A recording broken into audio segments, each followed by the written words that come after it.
Hello guys! So close na naman ang ating sari-sari store and pupunta tayo kay wholesaler. So tagal na hindi na ako nakapag-update tungkol sa ating store.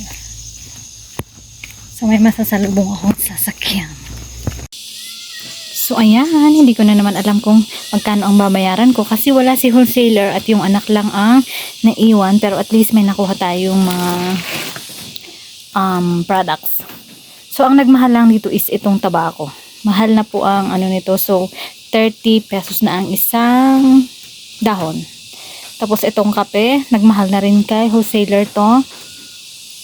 Ito mahal din sa kanya. Kaya nagmahal din tayo ng piso. Tapos ito, hindi ko pa alam. So hindi ko pa ibebenta. Kung magkano itong Tide bar na jumbo cut. Kasi sa inyo mas mura, pero sa kanya is parang yung bentahan ninyo is yun yung bentahan ni wholesaler dito sa amin. Mura naman siya kumukuha kasi mura naman kasi may ultra mega na siyang kinukuhanan. Bago lang ito. Last month lang ata nagbukas si Ultra Mega sa Aritaw. Ang kagandahan sa kanila is may sasakyan sila.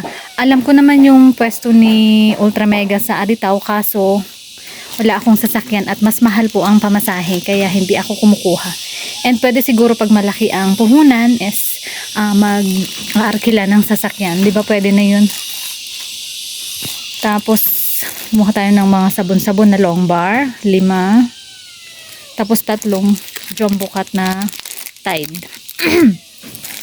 And 2 straw lang and 2 kilos na mantika by 1/4, and then kumuha din tayo ng konting frozen lang.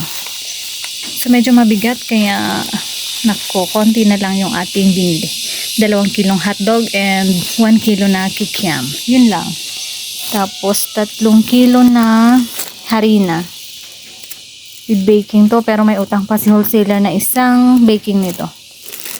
Tapos eto, 10 piraso na malalaking tinapay. Diba? 6.24.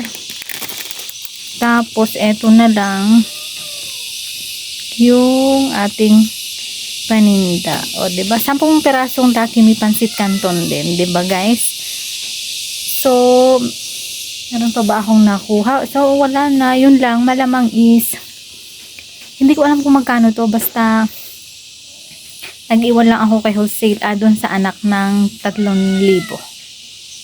And bahala na kasi umakyat daw ng Baguio at malamang bukas pa siya babalik. And pupunta tayo doon sa Wednesday.